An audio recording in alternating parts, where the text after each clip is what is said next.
સંચાલનની શરૂઆત આપણે પ્રાર્થનાથી કરીશું. શરીર સ્વસ્થ રાખવા જેમ સાત્વિક ખોરાક જરૂરી છે, તેમ હૃદય અને મનને સ્વસ્થ અને પરિબળ રાખવા માટે પ્રાર્થના જરૂરી છે. પ્રાર્થના શબ્દો જીવન અંજલિ થાજો. આ પ્રાર્થનાનો આગળનો કાર્યક્રમ યોગ. હવે આપણને ધોરણ 7ની બાળા કરાવશે. યોગ શબ્દ ભારતીય સમાજમાં સૃષ્ટિના સર્જનના સમજથી જાણીતો છે. યોગથી મનને શાંતિ મળે છે અને મનની એકાગ્રતા વધે છે. ખૂબ સરસ. પ્રાર્થનાનો આગળનો કાર્યક્રમ છે અભિનય ગીત. અભિનય ગીતના શબ્દો છે તેને તું પાંખ મને તારી. ધોરણ 1ની બાળાઓ અભિનય ગીત રજૂ કરશે.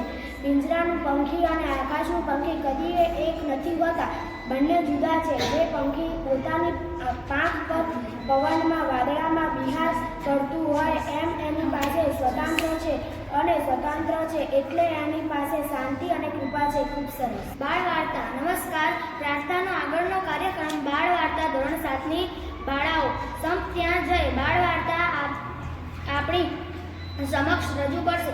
બાળ વાર્તા ભવિષ્યમાં તમામ શિક્ષણ, વર્તન અને સ્વાસ્થ્ય માટે પાયો પૂરો પાડે છે. એક મજબૂત પાયો બાળકોને સારી રીતે કાર્યરત મુખ્ય બનાવે છે.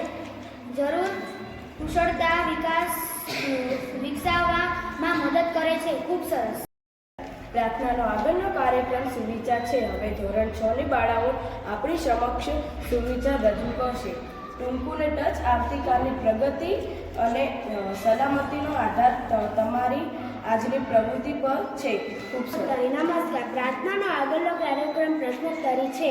ધોરણ 6ની બાળા આપણને સમક્ષ પ્રશ્નોત્તરી રજૂ કરશે. ખૂબ સરસ. પ્રાર્થનાનો આગળનો કાર્યક્રમ આજનો ગુલાબ. ધોરણ 5ની બાળા મોર જેવી છટા અને સુંદરતા લઈ તમે આવ્યા છો.